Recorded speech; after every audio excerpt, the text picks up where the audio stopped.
So family যেটাকে আমরা বলছি যে একটা ফার্স্ট সোশ্যাল ইউনিট বা ফার্স্ট এরিয়া অফ সোশ্যালাইজেশান, সেটা আমাদের কি হচ্ছে লাভ, কেয়ার, প্রোটেকশান দেয়, বা আমাদের বিভিন্ন সোসাইটাল ভ্যালু, কালচার, ডিসিপ্লিন সে সম্পর্কে অ্যাওয়ার করছে, বা এছাড়াও আমাদের কি ইমোশনাল অ্যান্ড ফিনান্সিয়াল সাপোর্ট দিচ্ছে, আর কি আমাদের যে সোসাইটিতে থাকার, যে সোসাইটির ধারা বজায় রাখতে সাহায্য করছে।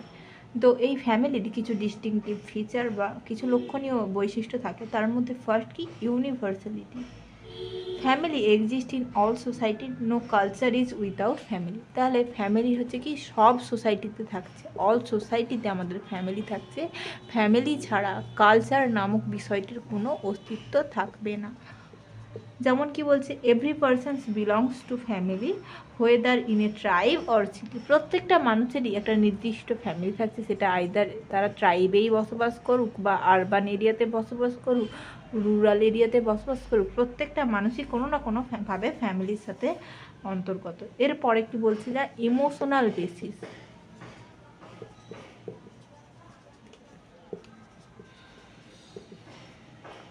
ফ্যামিলি কী করছে, family bonds are built on love, care, affection and protection. তো ইমোশনের মধ্যে যেসবগুলো পড়ছে, love, care, affection and protection, family বন্ডসের মাধ্যমে এইগুলো মেনটেন করা যায়।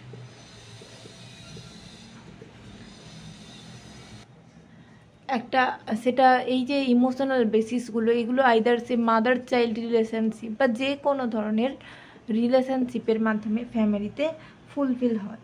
এরপরে কি রয়েছে না, ফর্মেটিভ ইনফ্লুয়েন্স।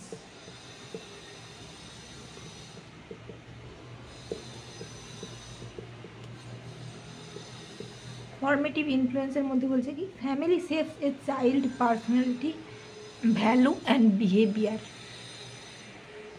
তাহলে যে ফ্যামিলি যে ফার্স্ট স্কুল হিসাবে আমরা মানে শিশুকে কী কী শিক্ষা দিচ্ছে না, তার পার্সোনালিটি ডেভেলপমেন্টে, তার ভ্যালু, তার মূল্যবোধ বা বিহেভিয়ার গঠনে এটি সাহায্য করছে। তাই জন্যই আমরা বলছি family is the first school of socialisation. কী করছে, একটা চাইল্ড যে ভাষা শিখছে, লার্ন, সে যেরকম পরিবেশে এনভায়রনমেন্টে বড় হবে, সেইভাবে কি তারা ল্যাঙ্গুয়েজ, সেই ভাষাটা শিখবে, ল্যাঙ্গুয়েজ মানে ম্যানার, বড়োদেরকে যে রেসপেক্ট করার ব্যাপার, বা বিভিন্ন যে ভ্যালু, নিয়ম নীতি, এইগুলো মেনে চলা, এইগুলো হচ্ছে ফ্যামিলির থেকেই শিখছে। এরপরে কি বলছে যে লিমিটেড সাইজ। ফ্যামিলি কি হচ্ছে, মেনলি হচ্ছে স্মল ইন নেচার, হচ্ছে থাকলে তাদেরকে মেনটেনেন্সের সুবিধা হবে। স্মল ইন নেচার একটা সহজ কথা, যেটা বলে ছোট পরিবার, কি পরিবার। তাহলে স্মল নেচার হলে তাদের ইকোনমিক সাপোর্ট, তার ইমোশনাল কানেকশান বা কোনো রেসপন্সিবিলিটি ম্যানেজে করতেও সুবিধা হবে। সেটা আইদার নিউক্লিয়ার ফ্যামিলির থ্রু হতে পারে, সেক্ষেত্রে কি শুধু পেরেন্ট আর চিলড্রেন থাকছে। এক্ষেত্রে যেমন কিছু বেনিফিটস তো থাকছে, কিছু তার ড্রব্যাকসও রয়েছে। পেরেন্ট অ্যান্ড চিলড্রেন রিলেশনশিপ থাকছে কি একটা নিউক্লিয়ার ফ্যামিলিতে। এরপরে নেক্সট যেটা বলছে, nuclear position in social structure. Nuclear position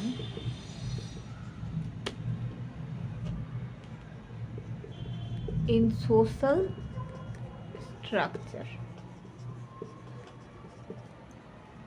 যেমন কি বলছে, family is the foundation of all social institution. Family হচ্ছে কি সব সোশ্যাল ইনস্টিটিউশনের একটা foundation. Society builds through family, village, town and nation. তাহলে ফ্যামিলির ক্ষেত্রে প্রথমে হচ্ছে কি একটা ফ্যামিলি ফার্স্ট, ফ্যামিলির থেকে একটা হচ্ছে কি না ভিলেজ, অনেকগুলো ফ্যামিলি একটা ভিলেজ তৈরি হচ্ছে, সেই ভিলেজ থেকে একটা টাউন হলো, সেই টাউন থেকে একটা আমাদের যে সমগ্র জাতি বা নেশন তৈরি হলো। তাহলে ফ্যামিলি হচ্ছে একটা nuclear position, family first position, যেখান থেকে আমরা প্রথমে এটা যে সোসাইটিটা গড়ে উঠছে, ফ্যামিলি থেকে ভিলেজ, টাউন এবং তার থেকে তারপর নেশন ইত্যাদির মাধ্যমে আমাদের সোশ্যাল এইগুলো মেনটেন হচ্ছে। এরপরে কি বলছে, রেসপন্সিবিলিটিস অফ মেম্বার।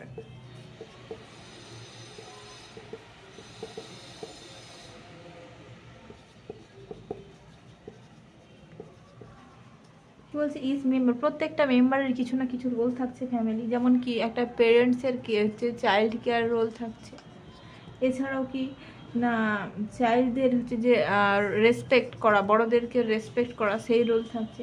এই ধরনের বিভিন্ন রোল থাকে।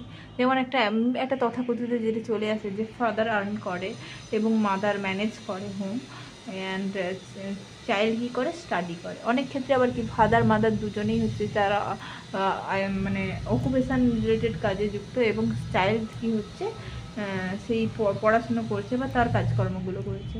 এরপরে কি বলতে পারি যে সোশ্যাল রেগুলেশন।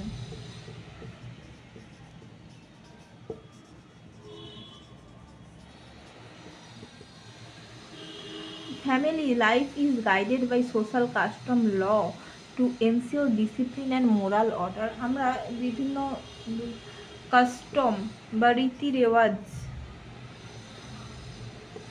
বা বিভিন্ন নিয়ম নীতি মেনে চলি ফর দ্য মেনটেন্যান্স অফ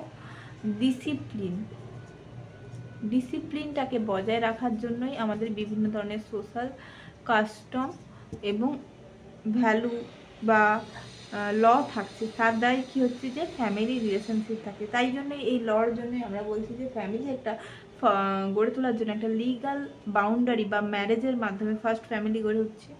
এরপরে কি বিভিন্ন সোসাইটাল নর্ম থাকে, সেই নর্মগুলো মেনটেনের মাধ্যমে একটা ফ্যামিলির যে রেগুলেশন বা তাকে কন্ট্রোল করা সম্ভব হয়। কি বলছে, পার্মানেন্টও হতে পারে আবার টেম্পোরারি ইন নেচার।